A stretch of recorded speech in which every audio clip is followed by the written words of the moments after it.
এই ৯০০০ কিলোমিটার চালানোর পর বাইকের কী অবস্থা, বাইক থেকে মাইলেজ কেমন পাইতেছি, আর বাইকে কি কি প্রবলেম ফেস করেছি, আর এখন কি কি প্রবলেম ফেস করতেছি, তো এই সকল বিষয় নিয়ে আপনাদের সাথে আজকের ভিডিওতে আলোচনা করব। বাইক দম পারে ৫০-৬০-এর উপরে টানলে বাইকটা ধাক্কায়, সামনের দিকে টায়ার থেকে শুরু করতেছি। তো এই যে দেখুন ৯০০০ কিলোমিটার প্লাস যে আমি আমার বাইকটা রান করছি, এখন পর্যন্ত টায়ারের গ্রিপ আপনারা দেখতে পারতেছেন একদম কিন্তু নতুনের মতোই প্রায় আছে, মনেই হইতেছে না যে এই বাইকটা ৯০০০ কিলোমিটার প্লাস রান করা হয়েছে। একটা কথা বলি, আপনারা হয়তো বা বিশ্বাস করবেন না, বাইকটার বয়স হচ্ছে 10 মাস। ৯৫০০ কিলোমিটার চালানোর মধ্যে আমার বাইকটা শুধুমাত্র একবার আমি কার্বোরেটর ওয়াশ করছিলাম। তো ওইটা গাইস আমার একটা ভুল ধারণা ছিল, আমি শুধুমাত্র বাইকটা রাইড করছি, ইঞ্জিন অয়েল চেঞ্জ করছি, তেল ভরছি, রাইড করছি। তো আর যারা গাইস সুজুকি জিক্সার মনোটন বাইকটা 2025 সালের শেষের দিকে এসে কিনতে চাইতেছেন, তো আমি আপনাদের বলবো যে আপনার বাজেট যদি আসলেই। হ্যালো গাইস, আসসালামু আলাইকুম। আশা করছি আপনারা সকলে অনেক ভালো আছেন। গাইস, আজকের ভিডিওতে আমি আপনাদের বলবো আমার বাইকটা ৯০০০ কিলোমিটার প্লাস রান করা হয়েছে। তো এই ৯০০০ কিলোমিটার চালানোর পর বাইকের কী অবস্থা, বাইক থেকে মাইলেজ কেমন পাইতেছি, আর বাইকে কি কি প্রবলেম ফেস করেছি, আর এখন কি কি প্রবলেম ফেস করতেছি, তো এই সকল বিষয় নিয়ে আপনাদের সাথে আজকের ভিডিওতে আলোচনা করব।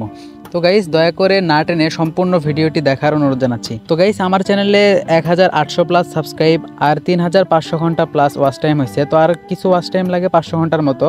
তো আপনি যদি ভিডিওটা শুরু থেকে শেষ পর্যন্ত দেখেন, তাহলে আমার ওয়াচ টাইমটা পূরণ করতে অনেকটাই সুবিধা হবে। আমি আপনাদের দেখিয়ে দিই যে আমার বাইকটা আসলে কত কিলোমিটার রান করা হয়েছে এ পর্যন্ত। তো এটা হচ্ছে ট্রিপ বি, এটা হচ্ছে অটো।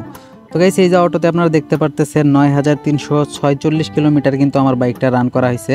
সর্বপ্রথম আমি আপনাদের বলি যে আমার বাইকটাতে আমি এই ৯০০০ কিলোমিটার চালানো পর্যন্ত কি কি প্রবলেম ফেস করেছি। তো গাইস, আমি যে আমার বাইকটা ৯০০০ কিলোমিটার প্লাস রান করেছি, তো এটা কিন্তু আমার কাছে গাইস একদম মনেই হয় না যে বাইকটা ৯০০০ কিলোমিটার রান করা হয়েছে। তো বাইকের কন্ডিশন দেখুন আপনারা, ট্যাঙ্কের অবস্থা দেখুন, তো একদম কিন্তু বাইকটা ফ্রেশ কন্ডিশনে আছে। ট্যাঙ্ক বলেন, কিট বলেন, একদম এভরিথিং গাইস একবারে ফ্রেশ কন্ডিশনে আছে। তো গাইস, ৯৫০০ কিলোমিটার চালানোর মধ্যে আমার বাইকটা শুধুমাত্র একবার আমি কার্বোরেটর ওয়াশ করছিলাম। তো ওইটা গাইস আমার একটা ভুল ধারণা ছিল। তো আমি এইটার নিচে একটা ব্যাগ রাখছিলাম, সিটের নিচে যে এয়ার ক্লিনটা থাকে, তো ওইটাতে একটা ব্যাগ রাখছিলাম। তো ব্যাগ রাখার কারণে বাইকটা যখন আমি টানছিলাম, তখন গাইস বাইকটা দম পারতো, ঠিক আছে। তো তখন আমি ভাবলাম যে বাইকের কার্বোরেটরের সমস্যা হয়েছে। তো মেকানিকে ওটা ধরতে পারে না, আমি ব্যাগটা তারে বলি নাই যে এই জায়গায় ব্যাগ আছে। তো মেকানিক ধরতে না পারার কারণে মেকানিক কী কাজ করলো, কার্বোরেটরটা খুলে ওয়াশ করলো। তো তারপরও দেখি যে ওই প্রবলেমটা আছে, বাইক দম পারে ৫০-৬০-এর উপরে টানলে বাইকটা ধাক্কায়। তো তারপর আমার কাছে মনে হলো যে এটার নিচে যে একটা ব্যাগ রেখেছি আমি, তো এই ব্যাগটার কারণেও কিন্তু এই প্রবলেমটা হতে পারে। তো তখন যখন আমি ব্যাগটা সরিয়ে ফেললাম, তখন গাইজ দেখলাম যে আসলে প্রবলেমটা ব্যাগের কারণেই হয়েছিল। তো ৯৫০০ কিলোমিটার চালানোর মধ্যে গাইজ আমি শুধুমাত্র বাইকটা রাইড করছি, ইঞ্জিন অয়েল চেঞ্জ করছি, তেল ভরছি, রাইড করছি। তো এছাড়া আমি বাইক থেকে এখন পর্যন্ত কোনো প্রকার প্রবলেম পাই নাই। তো গাইস, এখন আমি আপনাদের বলি আর একটু দেখাই যে ৯০০০ কিলোমিটার প্লাস রান করার পর আমার বাইকের টায়ারের অবস্থা কীরকম। তো সর্বপ্রথম ফ্রন্টের সামনের দিকে টায়ার থেকে শুরু করতেছি।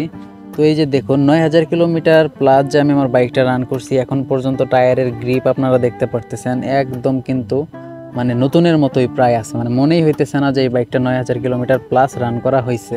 তো এখন আমি আপনাদের একটু পিছনের টায়ারটা দেখাইতেছি।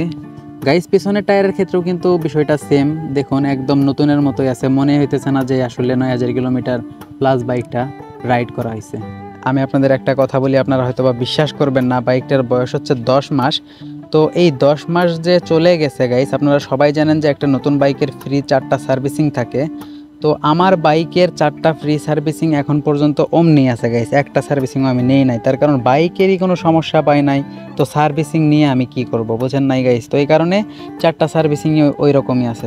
তো গাইস, ৯০০০ কিলোমিটার প্লাস রান করার পর আমি যদি বাইকটার রিভিউয়ের কথা বলি, তাহলে গাইস আমি এই বাইকটা থেকে কোনো প্রকার সমস্যা পাই না গাইস। অন্য কারো বাইকের কথা বলতে পারবো না, কিন্তু ৯০০০ কিলোমিটার প্লাস যে আমি আমার বাইকটা রান করছি, রাইড করছি, তো ৯০০০ কিলোমিটার রাইড করার মধ্যে আমি আমার বাইকের কোনো প্রকার সমস্যা পাই নাই, যার কারণে আমি এখন পর্যন্ত কোনো প্রকার সার্ভিসিংও নেই নাই।